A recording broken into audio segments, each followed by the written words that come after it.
Imagine planting next year's crops just minutes after finishing your harvest. For many farmers, that idea sounds simply impossible. One method that helps make this possible, though, is no-till farming.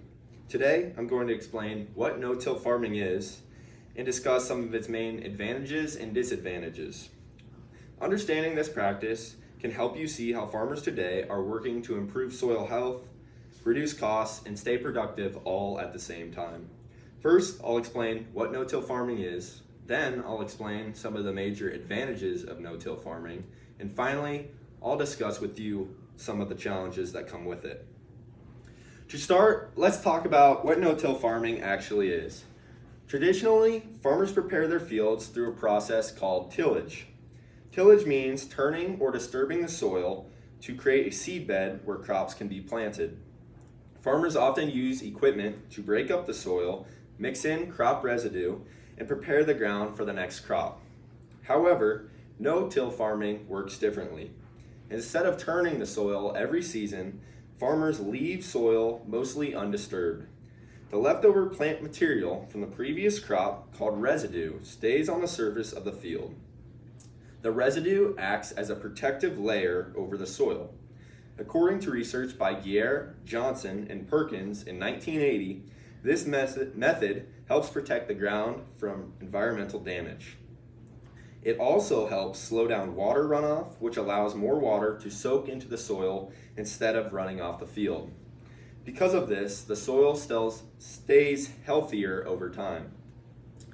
Now that we understand what no-till farming is, let's look at some of the benefits. One major benefit of no-till farming is better soil erosion control. When crop residue stays on the top of the field, residue acts almost like a blanket that holds everything in place. This can make a big difference in areas where erosion is a major problem. Another advantage is reduced operating costs for farmers. Traditional farming often requires multiple passes across the field with tractors and equipment to prepare the soil. With no-till farming, farmers can skip most of these passes. According to USDA agricultural researcher Creech in 2017, fewer trips across the field mean farmers spend less money on fuel, labor, and equipment use. Over time, those savings can really add up. The third benefit of no-till farming is increased soil quality. Because the soil isn't constantly being disturbed, organic matter can build up over time. This helps the soil hold moisture better and creates a healthier environment for crops to grow in. Healthier soil can lead to stronger plants and more productive fields in the long run. Unfortunately, every farming practice has its downsides, and no-till farming is no exception. One challenge is the initial cost of equipment. Farmers often need specialized planters or drills that are designed specifically for no-till systems. These machines can be expensive, especially for smaller farmers that may just be starting out. Another problem is disease carryover. Because the crop residue stays in the field, it can sometimes provide a place for pests or plant disease to survive between growing seasons. If farmers aren't careful about crop rotation or management, those problems can affect future crops. A final challenge is a greater reliance on chemicals for weed control.